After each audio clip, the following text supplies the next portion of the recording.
চুলায় গনগনে আগুন আর গৃহবধূর হাতের তালুতে তেল। উদ্দেশ্য, হাতের তেল বেগুনের গায়ে মাখিয়ে চুলার আগুনে পোড়া দেয়া। লোহার সূচালু শিক দিয়ে ফুটো করা হচ্ছে যেন আগুনের তাপ ভেতরে ঢোকে। এবার গেঁথে ফেলা।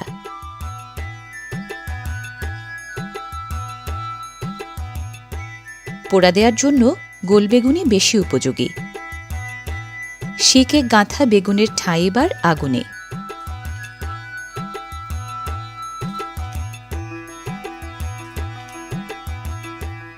পোড়া বেগুনের বড়ার তরকারি রান্না করতে বাড়তি সবজি হিসেবে টমেটো আর আলুও লাগে। পৃথিবীর বেশিরভাগ মানুষ বছরে গড়ে ৩৩ কেজি আলু খায়। বাংলাদেশেও আলু থাকে প্রতিদিনের খাবারে।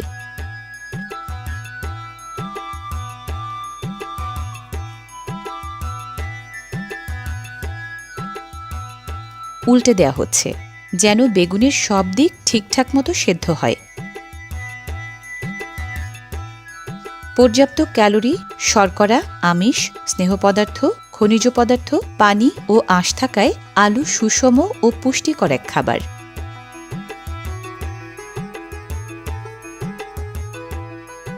পোড়া হয়ে গেছে ৩ বেগুন।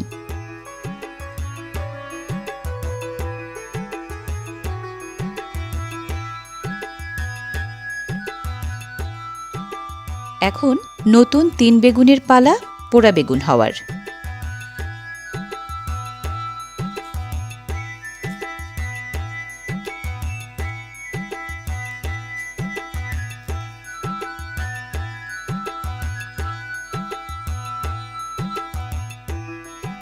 টমেটো আগে পাওয়া যেত শুধু শীতের সময়, এখন আলুর মতোই মেলে সারা বছর।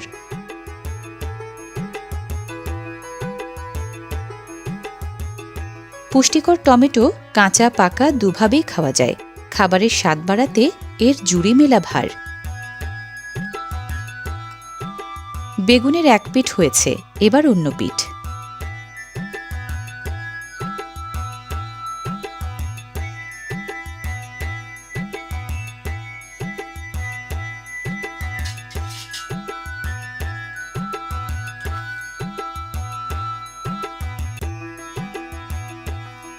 পেঁয়াজ ছাড়া বাঙালির রান্না চলে না। বেশিরভাগ খাবারেই পেঁয়াজ কুচি লাগে। পোড়া বেগুনের বড়ার তরকারিতেও লাগবে।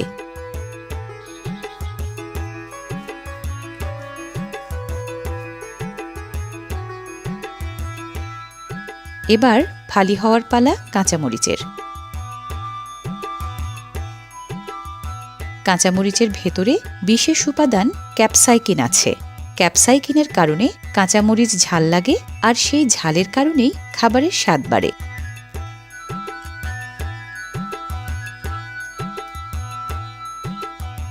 পোড়া হয়ে গেছে এই ৩ বেগুনও।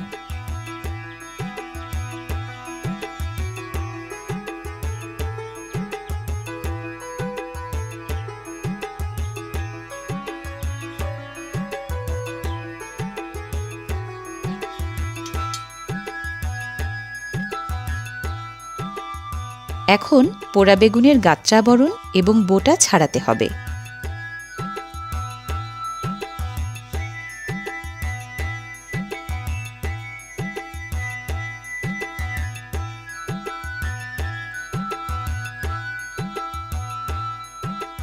যার নাই কোনো গুণ সেই নাকি বেগুন, কিন্তু ঘটনা আসলে উল্টো। পুষ্টিগুণ আর ঔষধি গুণে বেগুন অন্য অনেক ফল মূল সবজির চেয়ে এগিয়ে।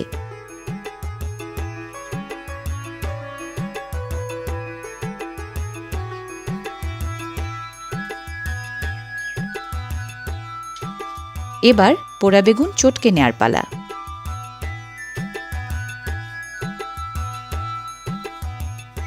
বেগুন খারাপ কোলেস্টেরল, রক্তশূন্যতা ও কোষ্ঠকাঠিন্য দূর করে। দাঁত, হাড় ও নখের ভঙ্গুরতা, চোখের সমস্যা, মুখের ঘা এবং ক্যান্সার সহ নানা রকম রোগবালাইও প্রতিরোধ করে।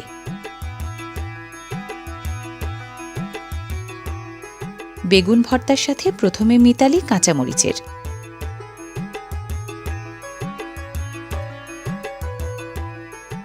এবার পেঁয়াজ কুচির। এবার পরিমাণ মতো লবণ।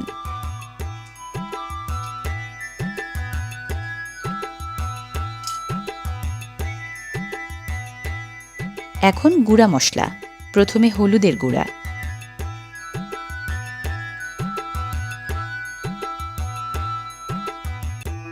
এবার শুকনা মরিচের গুঁড়া,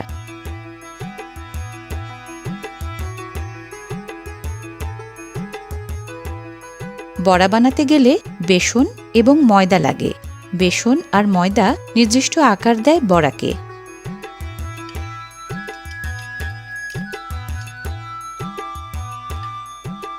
এবার বাটা মশলা।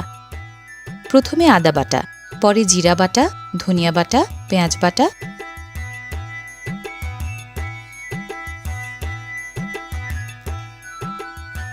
এবং রসুন বাটা। এবার খানিকটা তেল।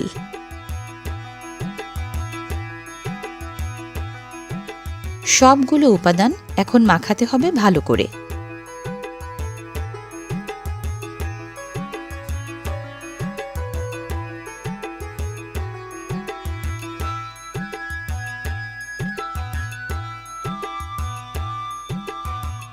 চুলার গরম কড়াইয়ে তেল ঢালা হলো।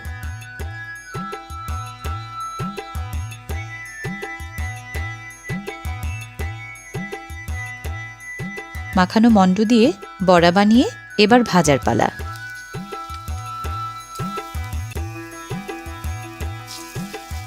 বড়া বানানোটা সহজ কাজ, কঠিন আসলে জোগাড় যন্ত্র করা।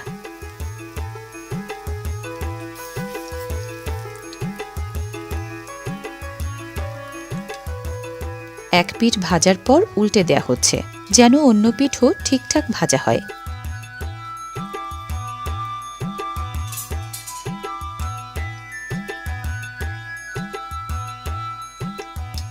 ভাজাই বড়া শুধু শুধুও খাওয়া যায়। ভাজা বড়া নামিয়ে রাখা হচ্ছে আলাদা পাত্রে।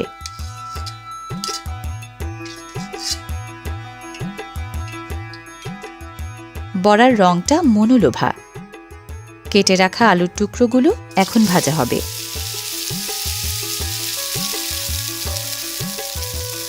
আলু ভাজতে তেল ছাড়াও লাগবে খানিকটা হলুদের গুঁড়া আর পরিমাণ মতো লবণ।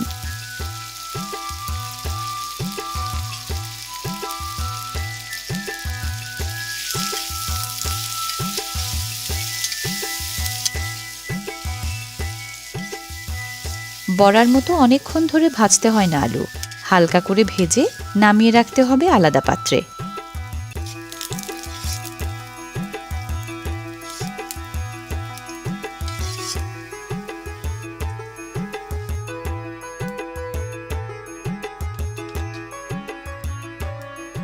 গরম তেলে এবার প্রথমে মরিচ ফালি, পরে পেঁয়াজ কুচি। পেঁয়াজ মরিচ কষানোরই আয়োজন তরকারি রান্নার জন্য।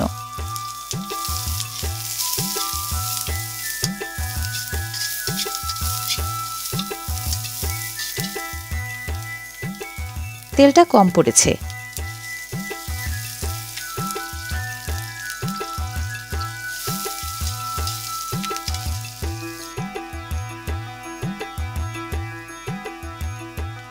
খানিকটা আস্ত জিরা যুক্ত হলো পেঁয়াজ মরিচে,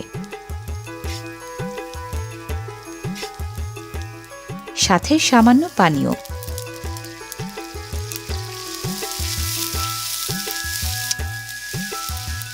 এবার বাটা মশলা। প্রথমে জিরা বাটা, এরপর আদা বাটা, ধনিয়া বাটা, রসুন বাটা ও পেঁয়াজ বাটা।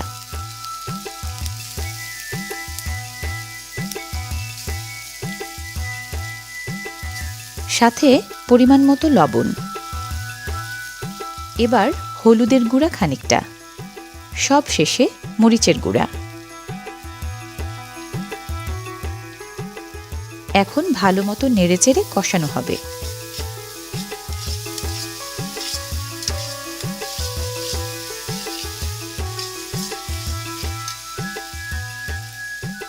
কষানো মশলার মাঝে দেয়া হলো ভেজে রাখা আলু।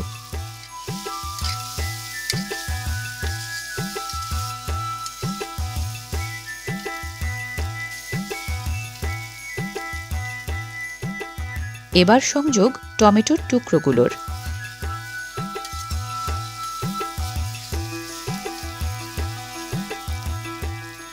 কষানোর পর্ব শেষ। এবার ঝোলের জন্য পানি লাগবে পরিমাণ মতো।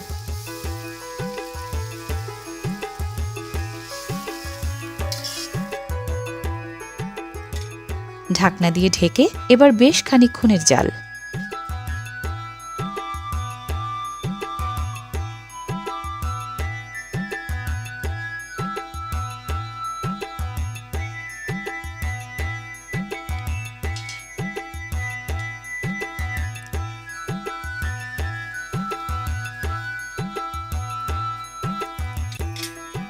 ভেজে রাখা বড়াগুলো এখন ছাড়তে হবে ঝোলে।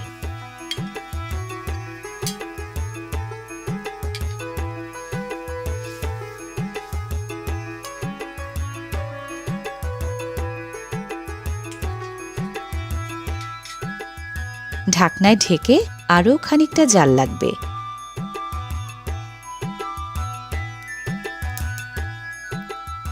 সুস্বাদু বলেই বড়া হয় অনেক কিছুর। মাছের হয়, মাংসের হয়, সবজির হয়, এমনকি দুধের ছানারও বড়া হয়। মধ্যপ্রাচ্য, বলকান, আফ্রিকা, এশিয়া সবখানেই বড়া খুব জনপ্রিয়।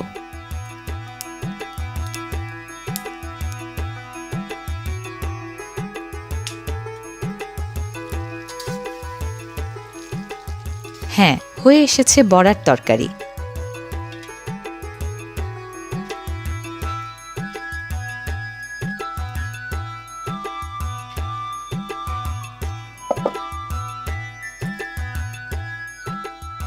পোড়া বেগুনের বড়ার তরকারি রান্নার উপাদানগুলো দেখে নিন।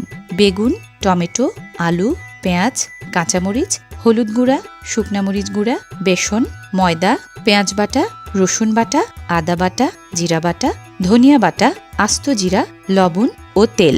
সহজলভ্য এসব উপাদানে রান্না করা পোড়া বেগুনের বড়ার তরকারি দারুণ সুস্বাদু বলেই খুব জনপ্রিয়।